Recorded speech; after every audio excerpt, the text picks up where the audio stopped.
Good afternoon. After watching the tape, evaluation is still, as I said yesterday, very impressive in regards to what we did in all three phases. A lot of areas to still improve on, offensively, particularly on third down. Much better job for us trying to convert. Defensively, great job on third down and getting off the field. We got to find ways to create more takeaways. And from an injury standpoint, I don't have anything for you as of yet. And once I find out, I'll make sure that information is passed on to you guys. And with that, I'll take your questions. You named Sam your starting quarterback pretty quickly yesterday without having to think on that. What went into that quick decision? It's not so much a quick decision. It was more like maybe a quick announcement, you know. There's a lot of times that even with PJ, I knew what I wanted to do. I just didn't express it at that particular time. But when you just talk about Sam himself and his performance yesterday, I thought he did a great job in really orchestrating and running the offense.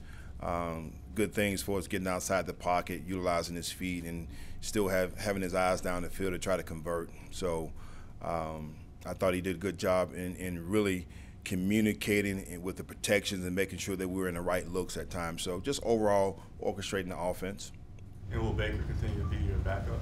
Right now I'm waiting to see exactly where we are from a standpoint of PJ being healthy, and then we'll evaluate that situation as it occurs.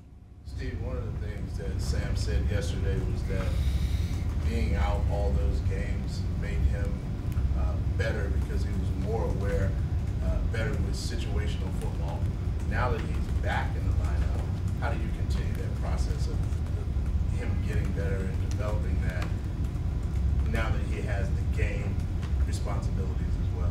Well, I think what he was saying is that when he set out, he was really in tune to what was going on and looked at it from a different perspective by not being right there in the stream of the action. I think now by learning and seeing that and getting, immersed back in, I think his reads are going to be a little bit easier, how he processes things, and that's what I think he was alluding to. So you got to do a great job at that position, being able to see things on the run. Split safety, all of a sudden, at the snap of the ball, they rotating on you, middle closed, middle open, those kind of things. So pressure coming off the edge, which he picked up yesterday and threw the bubble screen out there. Just all those little things that allow you to play faster.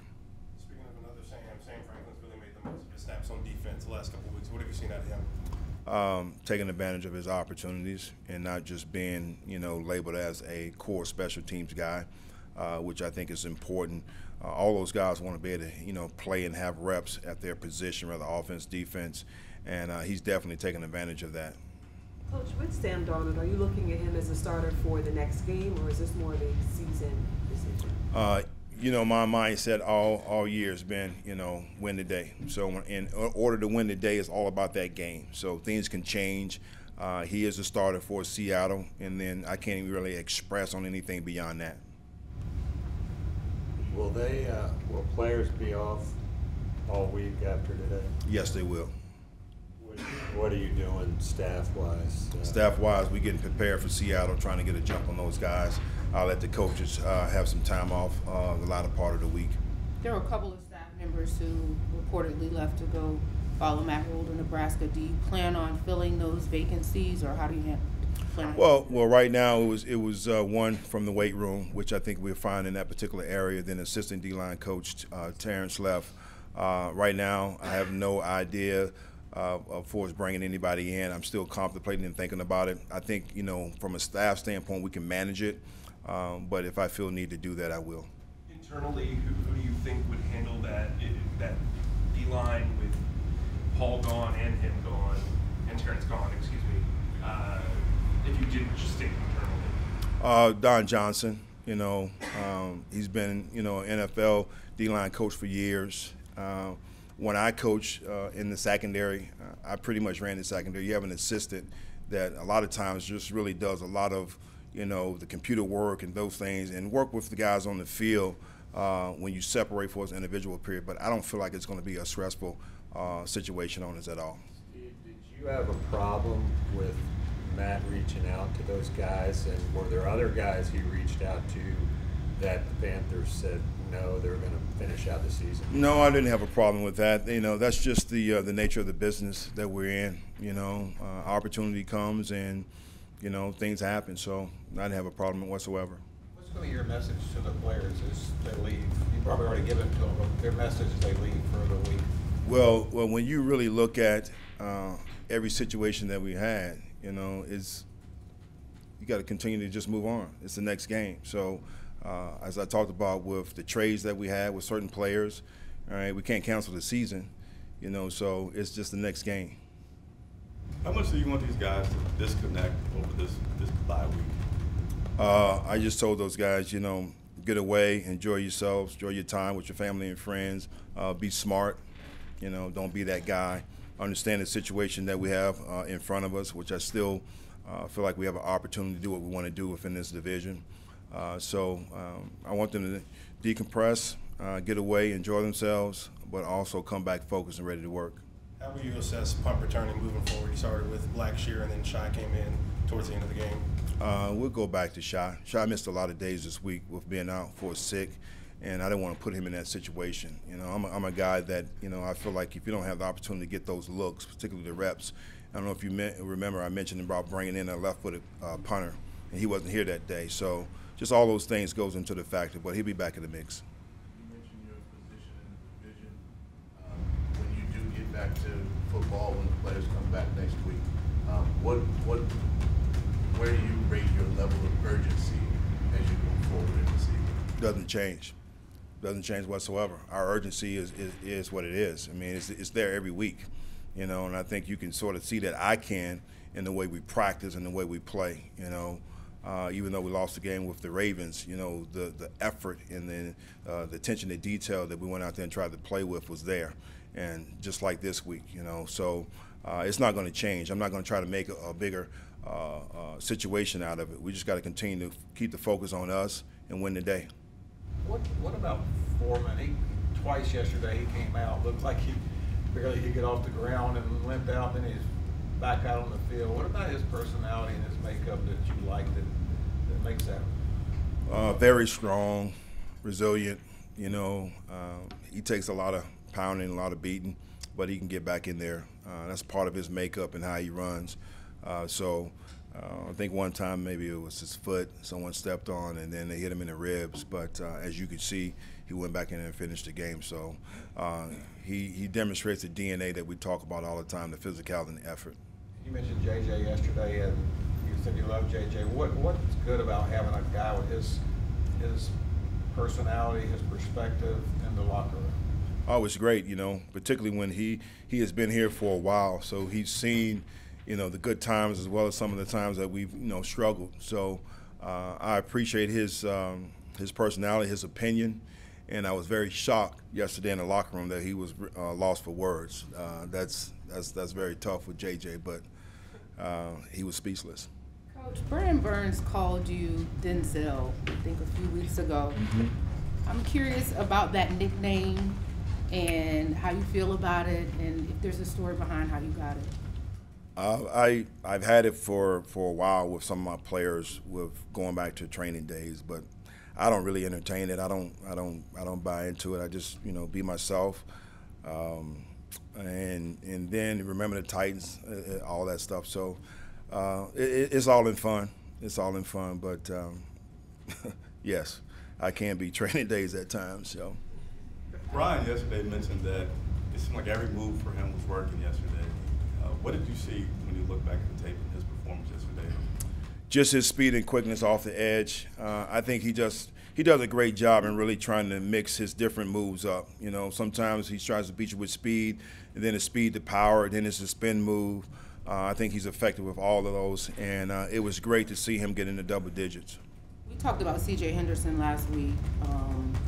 How would you assess his performance? It seemed like he kind of bounced back this week.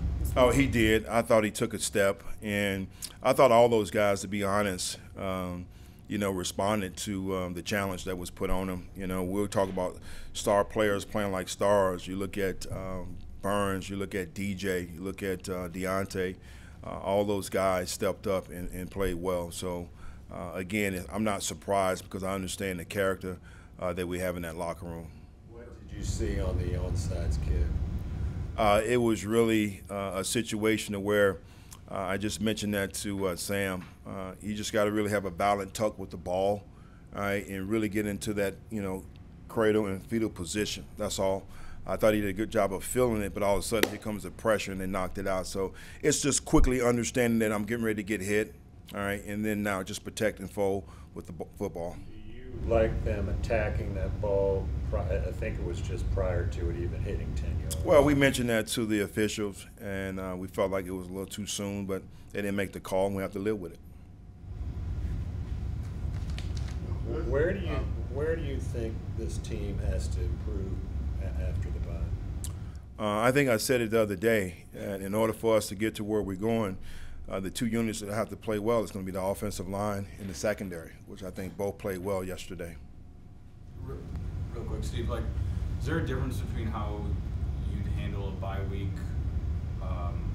let's say when you were in Arizona, compared to how you're going to do it now? I think it's different when you have it. With this being so late in the year, I don't have a problem giving the guys this time off because I feel like we beat up a little bit. I think they need it. I think they need to get away and then relax a little bit, take care of their body, heal up, and then come back focused. If it was early in the year, we'd probably be practicing. So from a coaching staff standpoint, you will operate the same? Yes. Mm-hmm. Where specifically would you like to see improvements in the secondary?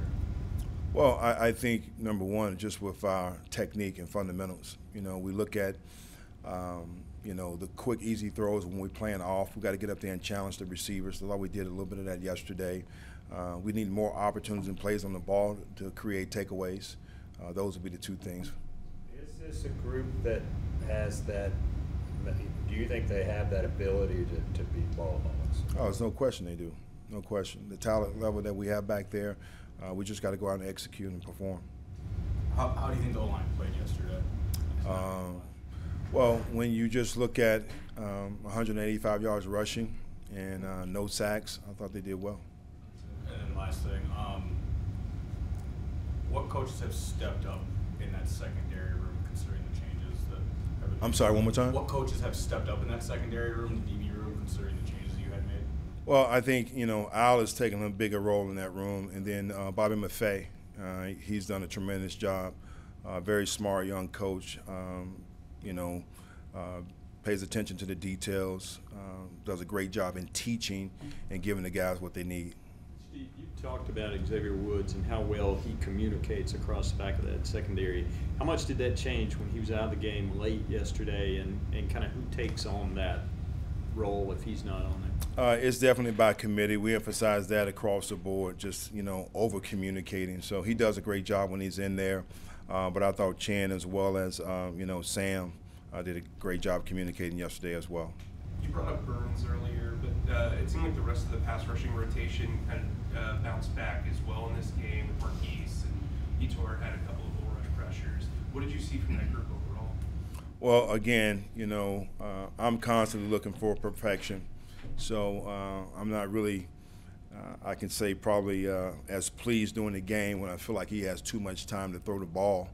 But when I went back and watched the tape, I thought we did a great job, as you just mentioned, really pressuring the quarterback. When we didn't sack him, we were batting balls down, we were hitting him. So I was very pleased with the group up front yesterday.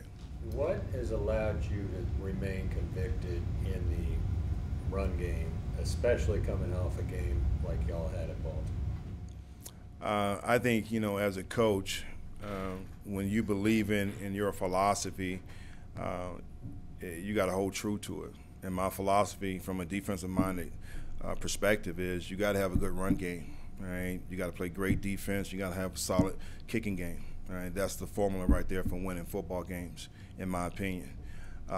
And, being able to orchestrate and take your shots down the field, and then being able to adjust according to how the game is going, to be able to spread them out and throw the ball when needed. So I feel pretty good about, number one, our personnel up front and the things those guys have shown me. I think that's our strength right now is our offensive line, and they continue to perform well. How did you develop that philosophy? I don't know how really you come up with it, but again, maybe just being a defensive guy, I just truly believe that you have to play good defense. In my mindset, from a defensive perspective, is nothing more demoralizing, right, than an offense just running the ball. You're not going to stop quarterbacks from getting their yardage. You know, Brady or whomever, you know, they're going to pass the ball in this league. But when they can run and pass, it's a long day. Cincinnati. In-house media has done a job of putting up videos of David Tepper after you guys have won these last 3 games at home. I don't know if you're aware of this, but this team has not won 3 games at home since he took over the franchise, or the year after he took over the franchise. What has it meant to you to be able to have this success at home, heading into the bye week, and then being able to kind of project a message of, hey, look, we're already climbing some of these mountains. Now we can maybe set our goals differently moving forward? I think it really starts with our fans and really want to try to put a quality product on the field for them. You know, I feel we have some of the greatest fans in sports. My experience being here in the past, so that's number one where it starts. And then 2, we've always had a philosophy in coaching. You got to win at home and then still some on the road. So that's always the case. So I'm happy that we're winning on the road. As I mentioned the other day, we got to do something that we haven't done, you know, which is win on the road, and then try to win 2 in a row. So it's great we're winning at home. Steve, going back to Joe's thing about the philosophy of running the ball, do you think about that? I mean, people always say it's a passing league now, and you mentioned the other week that's the quickest way to score points in a hurry. Do you think about it differently as a head coach than you did as a coordinator? No, it's still the same in my mind, how I see the game. I've always looked at it from a big perspective, right, through a bigger lens. So it doesn't change in regards to that. So I know the secondary is the last line of defense. And as I said the other day, you're right. It's the fastest and quickest way to lose a game. So we got to do a great job of making sure that we don't give up the explosive plays, but also got to make sure that we make them one-dimensional. Coach, I know Tepper doesn't, you're not focused on your future with this team, because you and Dave talk periodically about things. We talk quite often, and it's all about the team and everything that we're doing and the direction that we're going into. We don't get into the future. I'm not about the future right now. It's about winning today. And as I told you guys from day one, I got 13 weeks, and I'm going to try to do it my way within those 13 weeks, and whatever happens at the end, all right, we'll deal with it. There's a week-to-week kind of dialogue that you guys have? Week-to-week dialogue, talking, you know, about the game, perspective. We talk pre-game, right before the game. Yeah, so there's constant communication. Speaking of doing it your way, what would you say that the identity of this team is right now, and is it what you want it to be? I think we've been expressing that since, you know, the press conference, which is the physicality and effort, starting up front, you know, running the football, smash mouth right here with Foreman and Chuba, and then defensively doing the same thing, creating pressure up front, trying to get negative plays on 1st and 2nd down, and getting after the quarterback. That, to me, is where it starts.